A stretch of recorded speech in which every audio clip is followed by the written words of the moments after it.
Do you want to go first? No. Okay. I'll go first. You go first, Rebecca. My intention... No, I shouldn't say it like that. Why I want to paddle to Glacier Bay from Salt Spring Island to Alaska is for an adventure.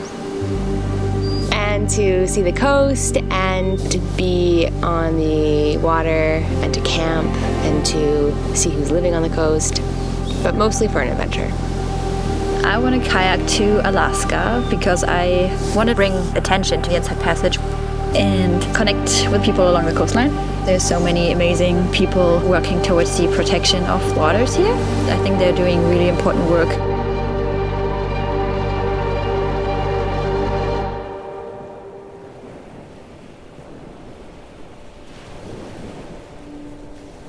You know, I look out here and I feel teary. All I want to do is jump into that ocean with my kayak and go paddle. Just going around Cape Caution, and we have awesome weather conditions. I'm so stoked.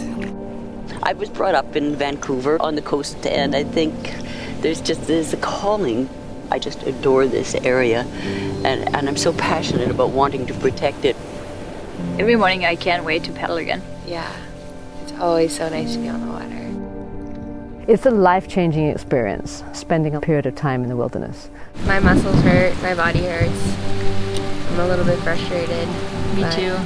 Within the first 3 days, you're feeling dirty. Smelly. You are. I'm just kidding you now. Uncomfortable. I started off wet and cold in my kayak, which wasn't great. Honestly, I don't know what we're eating. I think if we both knew how much work this all was going to be, we wouldn't have done it. But after that, you start to settle in. It's days like these that I'm stoked to be out here. You start to feel a certain level of comfort in the environment. I wish everybody could do this and everybody could see what's out here. Anyway, I'm getting emotional here.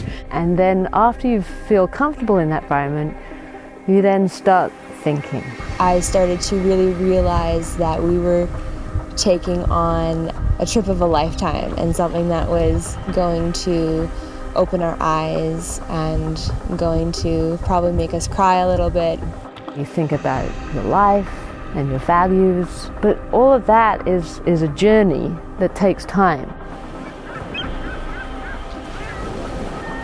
And you live in a big urban center, and you're getting churned along by the values of society and the culture of being busy and all those things.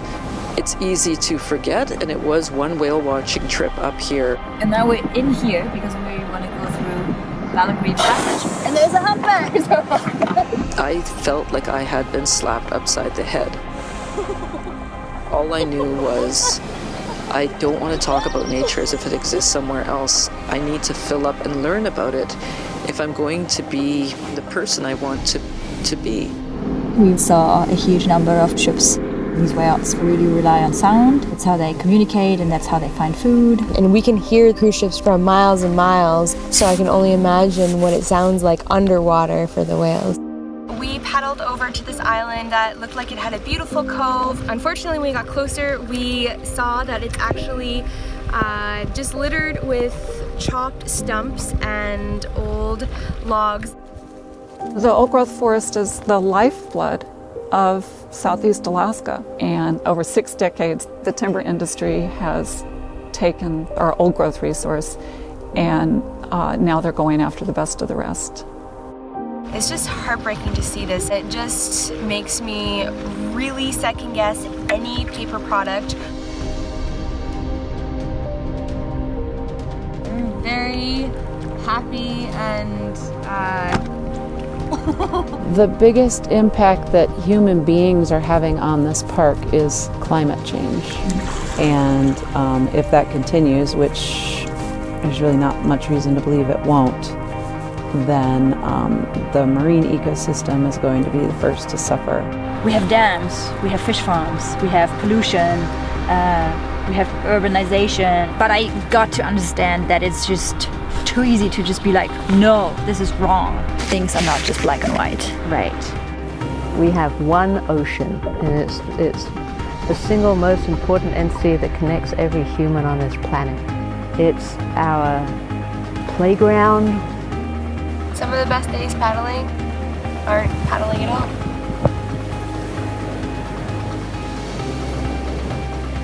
We're surrounded by wildlife right now. So we have some sea lions around us and sea otters. And we just saw a humpback whale feeding right behind us, and it's still there, just spotting right now. It's up to everybody to be a good steward of the one ocean that we have. Wednesday, south winds 25 knots, seas 5 feet, rain. There's a small craft warning in effect. We're humans, we are beautiful, we are part of the natural ecosystem. And then it's picking up. There's some white caps now out in the water. We're a bit adrift right now, and whatever we can do to come back to our primal nature. 20 knots out there, winds. This is dangerous. We're in a dangerous situation.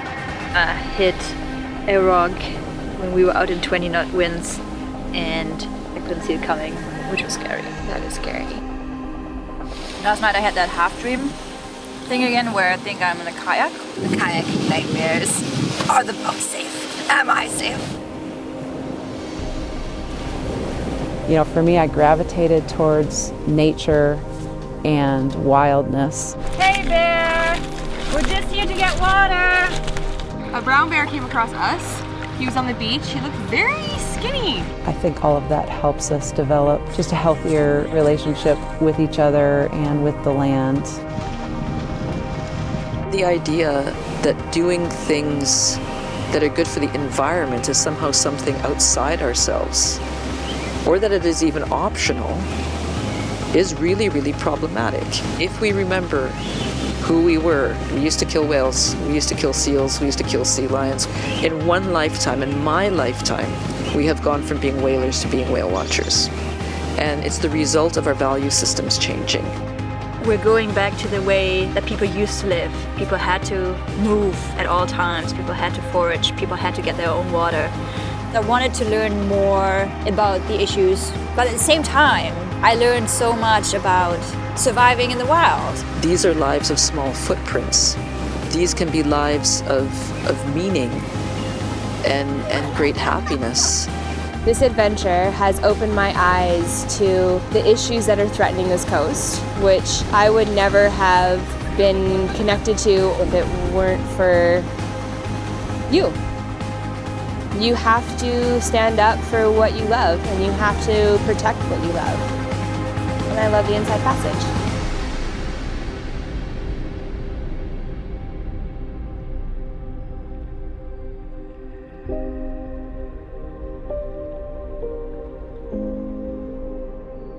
Why isn't everyone doing this? It's so amazing. Like, look where we are. It's amazing. Yeah, minus the mosquitoes and black flies, but it's okay.